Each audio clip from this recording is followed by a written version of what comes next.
Alam mo, lagi nating naririnig yung mga headline tungkol sa korupsyon. Minsan, parang ang layo na sa atin, no? Pero, paano kung sabihin ko sa'yo na yung bilyon-bilyong nawawala, direktang kumukuha ng pera mula mismo sa bulsa mo? Yan yung pag-uusapan natin.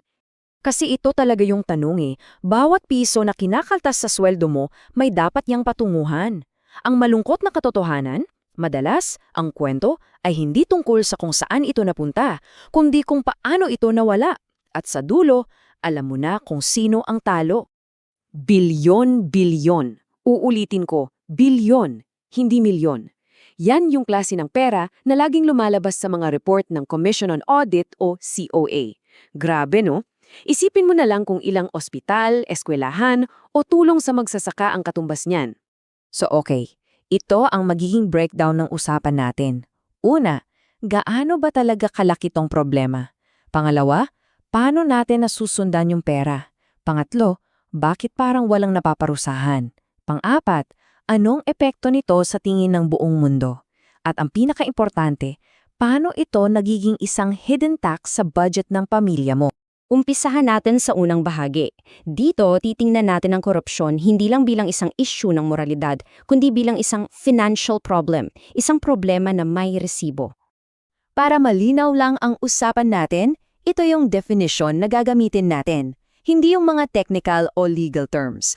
Ang focus natin, paano nito binubutas yung financial foundation ng bawat pamilyang Pilipino. Ngayon, lipat naman tayo sa kung paano ba natin nalalaman ang lahat ng to. Saan ba nanggagaling yung mga ebidensya? Paano ba natutuklasan yung bilyon-bilyong nawawala sa kaban ng bayan? Let's follow the money. So, based sa mga report ng COA, may mga paulit-ulit na modus. Ika nga, nandyan yung mga ghost project, mga proyektong binayaran na pero, well, hindi naman pala talaga ginawa. Meron ding mga sobrang pinatungan na presyo. At syempre yung mga pondong basta na lang, poof, naglaho ng walang maayos na liquidation. At ang nakakalungkot, anong administrasyon man ang umupo, laging may ganitong findings. Okay, so natukoy na yung problema, di ba? Ang sunod na tanong syempre, may napapanagot ba? Dito na tayo sa isang mas malaking challenge, ang accountability. Alam mo, libo-libo yung kasong isinasampa sa ombudsman. Ang daming tapel, ang daming hearing, pero sa lahat ng yun, ilan nga ba ang talagang nagre-resulta sa conviction? Tingnan natin. At ito yung picture. Tingnan niyo yung agwat. Ang taas ng bar para sa mga kasong sinampa, pero yung bar para sa mga nahatulan, napakaliit. Yan mismo yung tinatawag na justice gap. Ito yung nagpapalakas ng loob sa iba na gumawa ng kalokohan kasi parang walang nangyayari. At ang financial impact nito? Ayon sa datos from Sandigan Bayan, kakarampot lang sa ninakaw na pera ang tunay na naibabalik sa gobyerno. So, hindi lang hustisya ang nawawala, kundi pati na rin yung pera natin. At dahil dyan, parang walang pumipigil sa susunod na gagawa nito. Okay, let's zoom out for a bit. Tingnan natin kung paano yung problema natin sa loob ng bansa ay nakikita sa labas. Kasi, maniwala ka't sa hindi, may global price tag yan. Taon-taon, may ranking na inilalabas ang Transparency International. At sa totoo lang, madalas bagsak ang grado ng Pilipinas.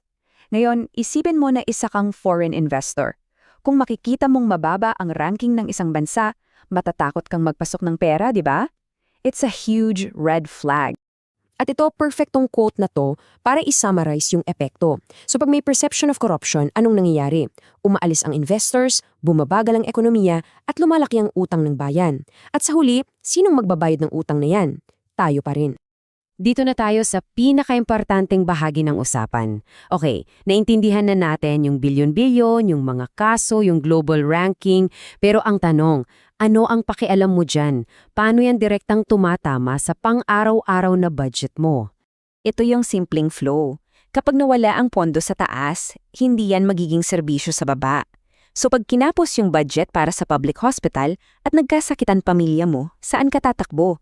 Sa private hospital kung saan kailangan mong gumastos mula sa sarili mong bulsa. Yan ang direktang epekto. Ikaw ang sumasalo sa pagkukulang. Sa papel, ang ganda ng plano, di ba? Stable prices, quality infrastructure, social safety nets. Yan yung pangarap. Pero ano yung katotohanan na hinaharap natin dahil sa korupsyon? Tumaas ang presyo ng bilihin, palpak ang mga proyekto, at mahina ang suporta para sa mga nangangailangan. Ang laki ng agwat ng plano sa realidad. At ito na nga yung tinatawag nating hidden tax.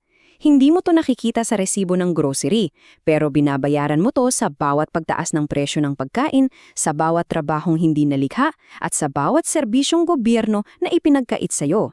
Ito yung pabigat na hindi nakasulat pero ramdam na ramdam nating lahat.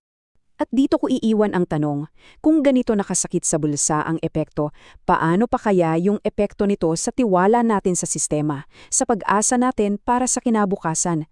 Yun siguro yung mas malaking halaga na nawawala sa atin. Isang bagay na sulit pagnilayan.